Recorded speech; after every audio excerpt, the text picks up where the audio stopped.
आज नवरात्रि का तीसरा दिन है, जो माँ दुर्गा के तीसरे स्वरूप माँ चंद्रघंटा को समर्पित है।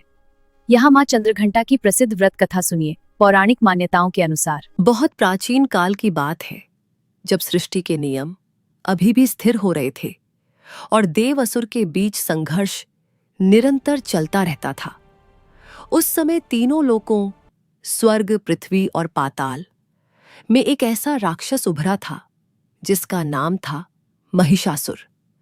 महिषासुर कोई साधारण असुर नहीं था।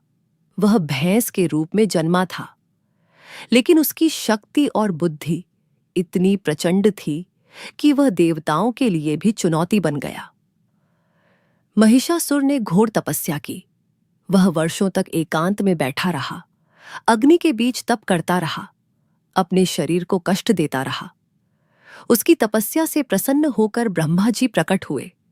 महिषासुर ने वर मांगा, हे पितामह, मुझे ऐसा वरदान दो कि मेरा वध न कोई पुरुष कर सके, न कोई स्त्री, न देवता, न गंधर्व, न यक्ष, न दानव, न कोई अन्य प्राणी। ब्रह्मा जी ने मुस्कुराते हुए कहा, तथास्तु।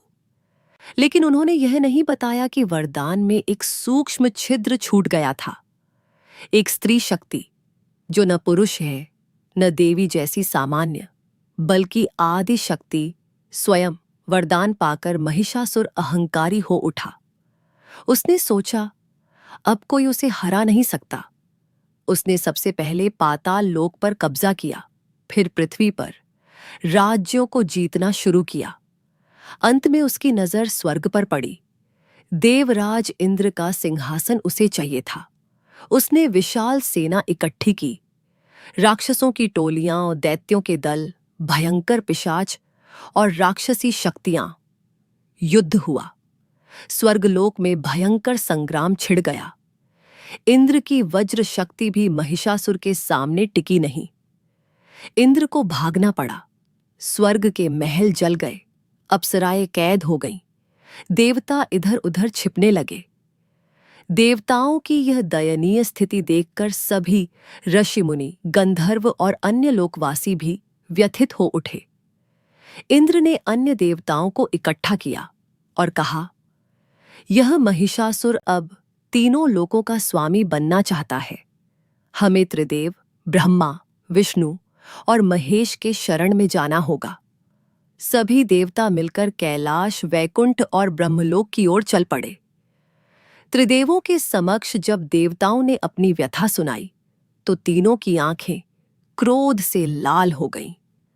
ब्रह्मा जी का मुख तेज से भर गया, विष्णु जी की भ्रुकुटियां तनी और शिव जी का तीसरा नेत्र खुलने लगा। उनके क्रोध की ज्वाला इतनी प्रचंड थी कि तीनों के मुख से एक एक दिव्य तेज की किरण निकली। ये तीनों किरणें मिलकर एक विशाल ऊर्जा का गोला बनी। उस ऊर्जा में से अन्य देवताओं के हथियारों का तेज भी जुड़ गया। इंद्र का वज्र, वरुण का पाश, अग्नि का तेज, वायु की शक्ति। इस दिव्य ऊर्जा से एक महाशक्ति प्रकट हुई, मां चंद्रघंटा। उनका स्वरूप देखते ही बनता था। शरीर स्वर्ण के समान चमकदार, आंखें कमल जैसी, चेहरा सौम्य लेकिन युद्ध के लिए तैयार। मस्तक पर घंटे के आकार का अर्धचंद्र चंद्र सुशोभित था, जिसकी चमक से चारों ओर प्रकाश फैल रहा था। 10 भुजाएं थीं, प्रत्येक में एक शस्त्र। दाएं हाथों में त्रिशूल, खड्ग, धनुष, बाण, बाएं में घंटा, कमंडलू, कमल, शंख, गदा और अन्य दिव्य अस्त्र। उनका वाहन था यिंघे भयंकर, गरजता हुआ, जो शक्ति का प्रतीक था। देवताओं ने देखा तो आनंद से भर उठे। भगवान शिव ने अपना त्रिशूल मां को सौंपा, विष्णु जी ने सुदर्शन चक्र, इंद्र ने अपना घंटा और अन्य देवताओं ने अपने अपने हथियार। मां चंद्रघंटा ने सिंह पर सवार होकर युद्ध के लिए प्रस्थान किया। उनकी उपस्थिति मात्र से ही असुर सेना में हलचल मच गई। युद्ध का मैदान स्वर्गलोक के निकट था। महिषासुर ने अपनी पूरी सेना लगा दी। राक्षसों की चीखें, हथियारों की टकराहट, आग की लपटें, चारों ओर भयावह दृश्य। मां चंद्रघंटा ने सबसे पहले अपना घंटा बजाया। उस घंटे की ध्वनि इतनी प्रचंड थी कि असुरों के कानों में गूंज गई। उनके मन में भय समा गया। ध्वनि तरंगे ऐसी थीं मानो आकाश फट रहा हो। कई असुर बेहोश होकर गिर पड़े, कई भाग खड़े हुए। महिषासुर क्रोधित हो उठा। वह भैंस रूप में मां पर टूट पड़ा। मां ने त्रिशूल से वार किया। महिषासुर ने अपनी शक्ति से बचाव किया। युद्ध घंटों चलता रहा। मां ने धनुष से बाण चलाए। प्रत्येक बाण असुरों की सेना को छिन्न भिन्न कर रहा था। सुदर्शन चक्र घूमता हुआ असुरों के सिर काट रहा था। सिंह गरजता हुआ असुरों को कुचल रहा था। एक समय महिषासुर ने अपना रूप बदल लिया, कभी सिंह, कभी हाथी, कभी भैंस। लेकिन मां की शक्ति अटल थी। अंत में जब महिषासुर ने अपना मूल भैंस रूप धारण किया और सींगों से मां पर आक्रमण किया, तो मां ने अपना त्रिशूल उसके सीने में पूरा घोंप दिया।